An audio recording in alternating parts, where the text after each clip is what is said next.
Hello, everyone. Welcome back to my channel. I hope everyone is having a nice day before we begin the video. Please subscribe and give the video a thumbs up. In addition to Tracy reassuring Brooklyn, General Hospital spoilers for Friday, May 16, 2025. Focus on Lulu hunting down the identity of Brooklyn and Dante's baby, and Ava counsels Portia. The latest on the adoption secret front. Tracy, Jane Elliott, knows that Brooklyn, Amanda Seton, gave up a baby for adoption when she was a teenager. She doesn't know, however, who the father is, and she tries to get Jason, Steve Burton, to search for the grown kid.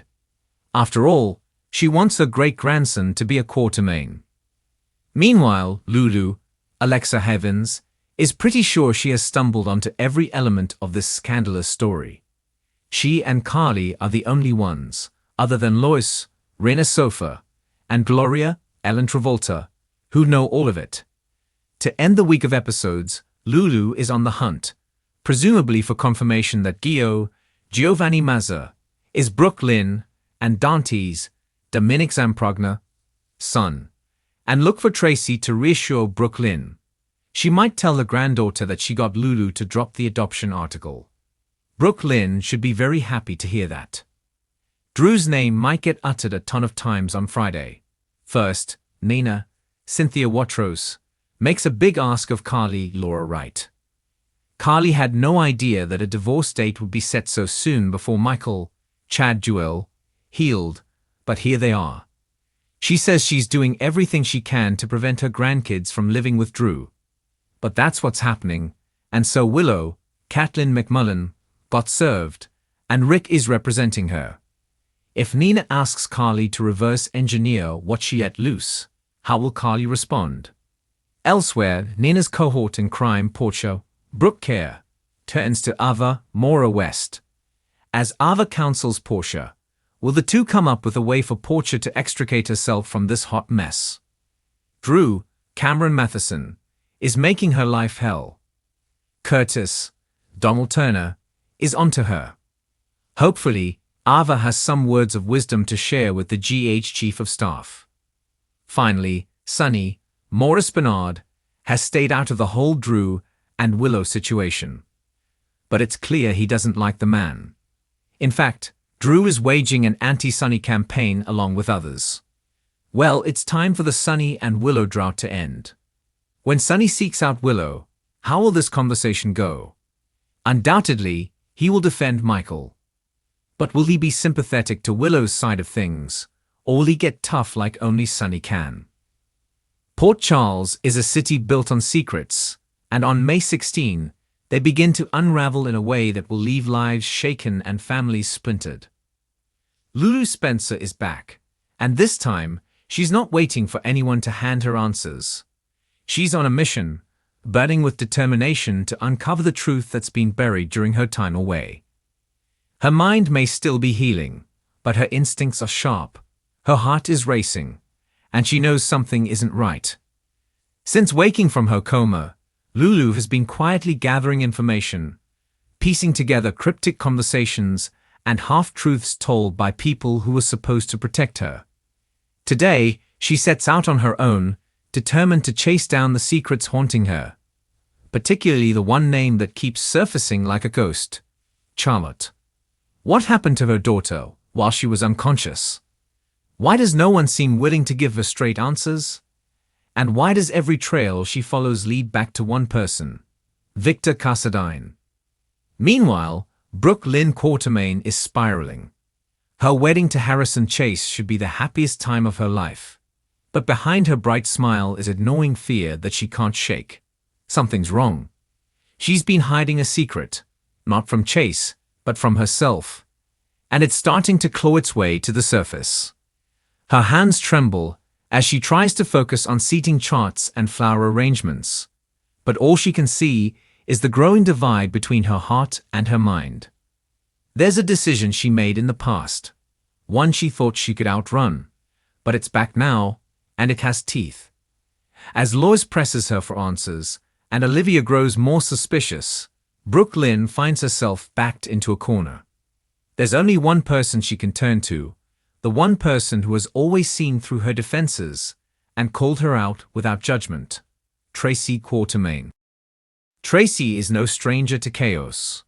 Her entire life has been built on managing the disasters of her family and somehow emerging with dignity intact. When she finds Brooke Lynn trembling in the kitchen of the Quartermaine estate, wedding binder clutched to her chest like a life raft, she knows something is wrong. Tracy doesn't coddle, she comforts with clarity, and that's exactly what Brooke Lynn needs. Over cups of strong tea and sharper words, Tracy listens as Brooke Lynn finally opens up. The conversation is raw, heartbreaking, and steeped in layers of guilt. Tracy doesn't flinch. She reminds Brooke Lynn that Quartermaines don't break under pressure. They channel it into power. But even Tracy knows this isn't a typical family squabble. The stakes are too high. Someone is watching Brooke Lynn. Someone who wants to stop the wedding before it ever begins. As Lulu chases truth and Brooke Lynn tries to hold the world together, another storm brews across town. Anna Devane receives an encrypted message that chills her to the core. It's unsigned, untraceable, and all it says is, she's remembering. Could it be about Lulu? And if so, who sent it? Valentine is nowhere to be found, his absence suspicious at best. And if Anna's worst fear is true, that someone in Port Charles is trying to manipulate Lulu's return to keep a darker secret buried, she may be forced to make alliances she thought she'd long left behind. In this moment, there's only one person Anna can trust completely, and that's Robert Scorpio.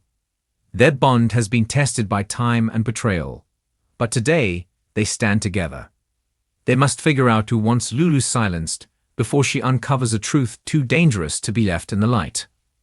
Across town, Charlotte Casadone sits alone, staring at an old photo of her mother, father, and herself. She's been quiet lately, too quiet, and Laura has noticed. The young girl has grown more distant, more cautious, more like her late grandfather Victor than anyone wants to admit. What is Charlotte hiding? And more importantly, what has she done to keep her secret safe? Laura wants to believe the best in her granddaughter, but even she is starting to wonder whether Charlotte's trauma has transformed her in ways no one saw coming. Kevin tries to reassure her, but Laura's gut tells her the Casadine darkness has left another mark. Back at the Quartermaine estate, Brooke Lynn's panic isn't the only thing unraveling. Chase receives an anonymous message, a warning. It's brief, direct, and impossible to ignore. Ask her about Gio. Chase doesn't know what to make of it. Gio is Brooke Lynn's cousin, charming and complicated but harmless, right? But the seed of doubt is planted, and it grows fast. When Chase confronts Brooke Lynn about the message, her reaction is immediate and terrifying. She freezes, eyes wide with a fear he's never seen before. What does she know? And why does just the mention of Gio make her look like the walls are closing in? The truth? Brooke Lynn has been protecting someone. Gio came to her in confidence weeks ago, revealing something that could destroy not just his own future, but hers. A mistake, a cover-up, a secret that if exposed, would blow apart everything she and Chase have built. Brooke Lynn promised Gio she'd handle it, that no one would ever have to know. But that promise is now a noose around her neck. If Chase finds out, it's not just the wedding that's over, it's her chance at happiness. Meanwhile, Tracy's protective instincts kick in hard. She begins investigating who might be targeting her granddaughter, calling in old favors, and making veiled threats to those who get in her way. Tracy may be refined, but she's ruthless when it comes to her family. And as she starts putting the pieces together, she realizes something chilling. Someone from her past is back in Port Charles. Someone who doesn't care about the rules. Someone who wants revenge. Elsewhere, Lulu's search brings her to a familiar place. The old warehouse on the docks where so many secrets have lived and died. She finds more than she expected. A notebook, a hidden folder, and inside, a letter addressed to her in Victor's handwriting. The contents are too shocking to comprehend. He knew she would wake up. He planned for it.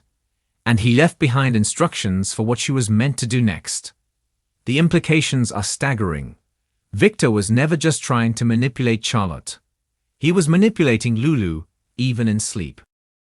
Lulu stumbles out of the warehouse, shaken, clutching the letter to her chest. Her entire world has shifted again. And this time, she won't be a pawn. She's going to find out what Victor did, who helped him, and why her daughter was caught in the crosshairs. But what she doesn't know is that someone saw her at the warehouse. Someone who now knows she's getting too close. And they'll do anything to stop her. As night falls on Port Charles, emotions run high and hearts beat faster. Brooke Lynn stands in her room, staring at her wedding dress, wondering if she'll even make it down the aisle. Lulu hides the letter in her bag, steeling herself for what's coming. Tracy stares out the window of the mansion, lost in memories of betrayals past. And in the distance, a shadow watches it all unfold. A figure returning to the canvas who's about to change everything. May 16 is not just another day in Port Charles. It's the beginning of a reckoning. For Lulu, it's the hunt for truth. For Brooke Lynn, it's the unraveling of a life built on secrets. For Tracy, it's the call to arms to protect what matters most. And for the audience, it's the promise of twists, heartbreak, and the kind of emotional drama that only General Hospital can deliver. The past is never truly gone, and in this town, it always comes back with a vengeance. Thanks for watching this video, and please subscribe our YouTube channel for more update news.